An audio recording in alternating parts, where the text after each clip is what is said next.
இந்த கடந்த வாரம் நாங்கள் ஒரு வீட்டு பிரதிஷ்டைக்கு போயிருந்தோம். நம்முடைய சபையில் இருந்த ஒரு அருமையான குடும்பம் ஒரு வீட்டை பிரதிஷ்டை செய்தார்கள். அவருடைய சாட்சியம் மிக அற்புதமாக இருந்தது. அவர்கள் இயேசுவை பின்பற்றும்படியாக தீர்மானம் செய்த பொழுது அவருடைய குடும்பத்தால் புறக்கணிக்கப்பட்டார். சொந்த மாமியாரே அவங்க குடியிருந்த வீட்டிலிருந்து விரட்டி விட்டாங்களாம். நான் உங்களுக்கு வீடை கொடுக்க மாட்டேன், நான் எங்கள் வீடை உங்களுக்கு நான் தரமாட்டேன், நீ இயேசுவை பின்பற்றுன்னு சொல்லி இருந்த இடத்தை விட்டு அவர்கள் விரட்டி விட்டு அவர்கள் பல ஆண்டுகளாக பல வாடகை வீட்டில் தான் அவங்க குடியிருந்தாங்களாமா. கிட்டத்தட்ட 10 வீடோ 12 வாடகை வீட்டில் ஒவ்வொருத்தரையும் மாறி மாறி மாறி மாறி குடியிருந்தாங்களாமா.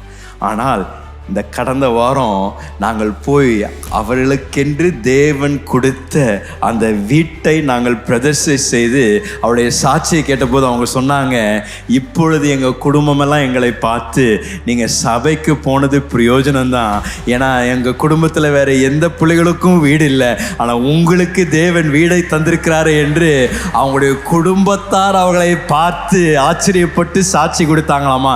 அவர்களும் அந்த வீட்டுக்கு ரெகபோத் என்று பெயர் வைத்து அன்றைக்கு அவர்கள் பிரதிஷ்டை செய்து பார்த்து நான் மிகவும் சந்தோஷப்பட்டேன். நான் உங்களுக்கும் தேவ வார்த்தையை சொல்லுகின்றேன், இந்த ரெகபோத்தை தேவன் உங்களுடைய வாழ்க்கையின் அனுபவமாக இந்த மாதத்தில் மாற்றுவாராக. உங்கள் போராட்டங்கள் நீங்கி வாக்குவாதங்கள் மாறி இனியும் தேவன் உங்களுக்கு கொடுத்த வாக்கு தத்தங்களை நீங்கள் பெற்றுக்கொள்ளக்கூடிய ஒரு புதிய இடத்திற்கும் எல்லைக்கும் தேவன் உங்களை நடத்தி செல்வாராக. இதுவரைக்கும் நீங்கள் உங்களுடைய மாம்சத்தில் பிரயாசப்பட்டு கொண்டிருந்திருக்கலாம், இதுவரைக்கும் பல விதத்தில் வேதனைகளை அனுபவித்திருக்கலாம். ஆனால் நீங்கள் காலையில் நீங்கள் என்ன செய்கிறீங்கன்னா, விட்டு கொடுங்க கொடுத்துருங்க, நீங்கள் எடுத்துக்கோங்க, வேணுமா எடுத்துக்கடா, வேணுமா இப்போ எடுத்துட்டு போ. என்னை அழைத்த தேவன் என்னை ஆசீர்வதிக்க வல்லவராக இருக்கின்றார். என்னை அழைத்த தேவன் 100 மடங்கு நான் இழந்ததை எனக்கு திரும்பி தர வல்லவராக இருக்கிறார். என் வேலையாக இருந்தாலும் சரி, என்னுடைய சொத்தாக இருந்தாலும் சரி, எனக்கு வர வேண்டிய வேலை உயர்வு பதவியாக இருந்தாலும் அத்தனையும் தேவன் எனக்கு தர வல்லவராக இருக்கின்றார்.